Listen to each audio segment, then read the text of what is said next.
নমস্কার, আমি চলে এসেছি আপনাদের কাছ থেকে ভোট চাইতে।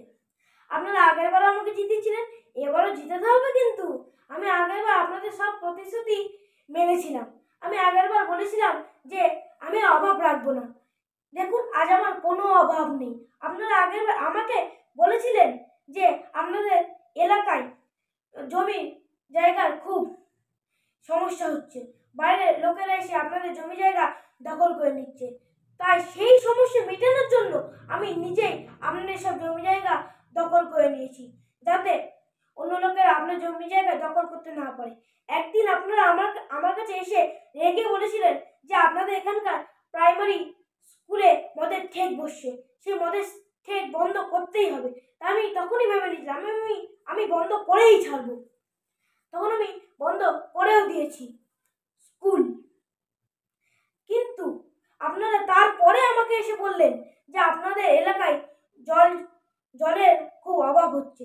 তাই আমি এমন একটা ব্যবস্থা করে দিলাম যে আপনাদের এলাকায় একটুখানি বৃষ্টি হলেই জল জমে যেত, আর যাতে ওই জল বেরোতে না পারে তাই আমি পাঁচিল দাঁড় করে দিয়েছিলাম। আমি শুধু চাইতাম যে আপনাদের এলাকায় পরিমাণে বেশি জল থাকুক। আমি আপনাদের বলেছিলাম যে আমি সপ্তাহে একদিন হলেও আপনাদের কাছে আসব। আমি সপ্তাহে 2 দিন আসতাম। আমি এইটাও বলেছিলাম যে আমি সপ্তাহে 3 দিন আপনাদের কাছে আসব। কিন্তু আপনারা বলেছিলেন না, সপ্তাহে 3 দিন আসার কোনো দরকার নেই, শুধু তোলা আদায়ের জন্যে।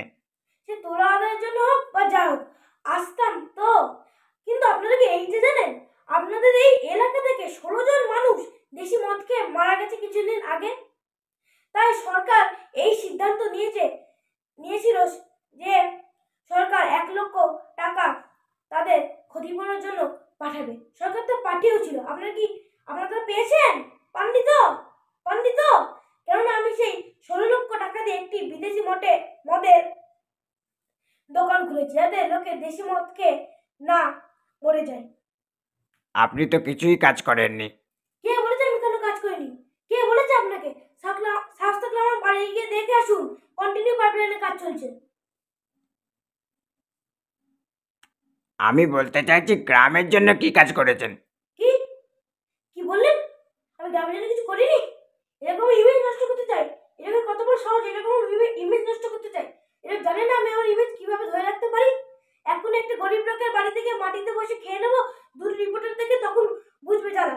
আর কাজ, আমি গ্রামের জন্য কোনো কাজ করিনি।